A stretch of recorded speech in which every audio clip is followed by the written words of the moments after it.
Welcome to the Experiment Podcast. I'm your host, Jade Theriault. This container is a space where we are going to have honest conversations, dig into alignment, and explore our untapped potential and unexplored resources that can bring us deeper into ourselves. Today is going to be a shorter episode. I'm really trying to just let whatever comes up in every episode come up and not restrict myself with time. And this is an episode I feel like we can explain and deep dive into pretty easily, simply, and quickly. Today, I want to talk about what happens when we start outgrowing who we thought we were or should be. This episode is not about falling apart.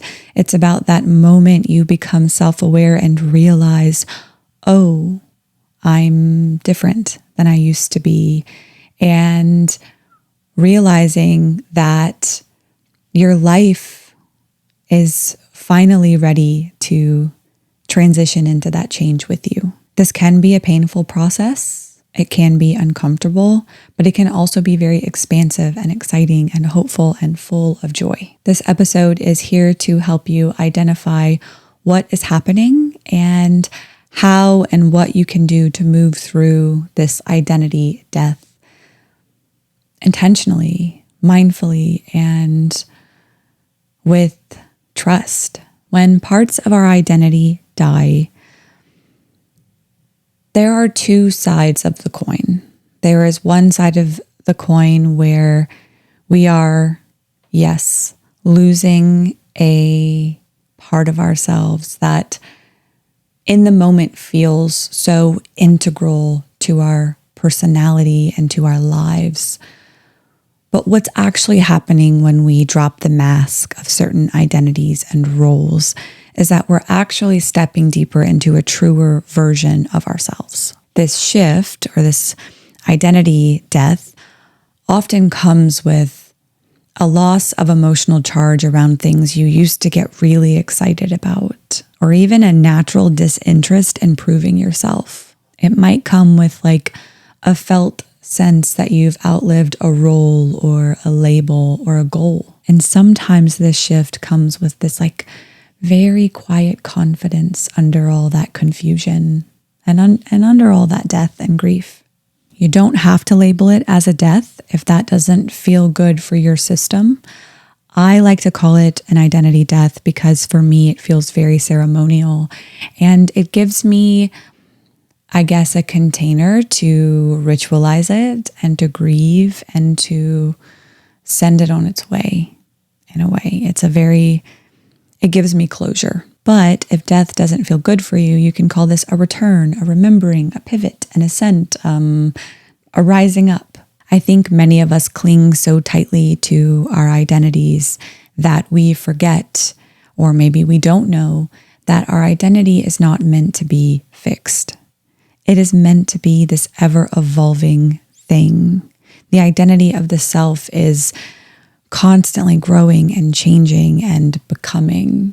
Just like a phone or computer updates its operating system, we're meant to do the same. We're meant to upgrade the way we show up in the world, the way we speak, the way we define ourselves. But I've noticed that the shift becomes especially uncomfortable when we continue living in a container that we have outgrown because of habit or fear, or when we are still surrounded by people and environments in our external feedback loop that are almost expecting us to remain the same because they may not be doing their work and changing and growing and evolving intentionally. I find this is where the tension shows up because we are overdue for a new container, for a new identity, for a new sense of self. You can identify when you are potentially in a season of identity death,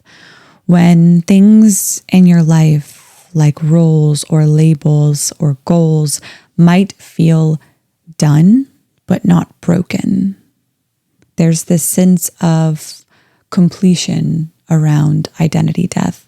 Another sign is that you might be aching to create something, but but you can't quite articulate it. You don't know exactly what it is that you want to create. You just know something is to be created by you. You might also no longer feel called to defend yourself or your choices. You're less reactive, more observing, and you have a stronger internal compass. You're more internally driven. This is a sign of integration, of identity death and transition into a deepening of self. It's really important to work with this energy instead of resisting it or overanalyzing it. And we can work with this energy by, one, accepting that clarity doesn't always come from language. Just because you can't name it does not mean it's not real. Sometimes alignment and identity, death, and deepening sounds more like peace than articulation. Another way you can work with this energy and work with your identity death is by upgrading your internal reference points. You can do this by asking, what are you no longer willing to perform? What success metrics that you've lived by, which ones have expired? Who are you beyond your old motivators? Start building awareness around that and start shifting accordingly. Another big one to work with this energy is allowing your relationships to recalibrate. Let go of the pressure or the need to be understood by people who have met and know a previous version of you and who may not be willing to get to know this new version of you. New connections often mirror the updated version of ourselves. And lastly, build your new identity through aligned action. You don't need a rebrand or a manifesto. Just show up differently, consistently, based on how you feel now versus how you felt before. I hope you know that by letting parts of your identity die is not a loss. It is truly stepping into a deeper self-leadership. You are stepping deeper into your integrity. That includes honoring what no longer fits, choosing what does, and letting new values come in and guide you, guide your decision-making, guide your relationships, guide your goals. This is not just about letting go of your past and never looking at it again. It's just taking the power back from this outdated version of you. You taking the wheel, and you, this new, aligned, integrated, more integrated version of you, let her steer the ship. You get to stay in your truth while evolving into something more refined, more intentional, more right now. Identity death and can be hard and painful, especially with the resistance, the fighting, the very natural desire to stay where we're comfortable. But identity death is an invitation to step deeper into yourself. It is a maturing, a return to who you have always quietly been. And in this process, you're allowed to pivot, redefine, choose again, start over, stop explaining, and take up as much space as you want. And guess what? You don't need anyone's permission to do that. You're not becoming a new you per se. You're just stripping back what was never yours to begin with. I hope that you take this and you build some self-awareness around it and where you might be having identity deaths, and give yourself some compassion and love, and let your body and your mind and your heart grieve those parts of you. But also look to the future, look forward, and look at all of the ways and all of the potential. Look at all of the potential of the blessings that are coming to you. When we break out of these suffocating containers and identities and roles, we step into an infinite space where the universe is going to come in and surprise us. And that's all for today. Super simple episode. And this is just a topic I don't know if enough people understand it and have the self-awareness around it and do the work with it. So I encourage you to take a look at yourself. Take a look at your identities, all of the things you identify as: a mother, an overachiever, a poet, all of the things.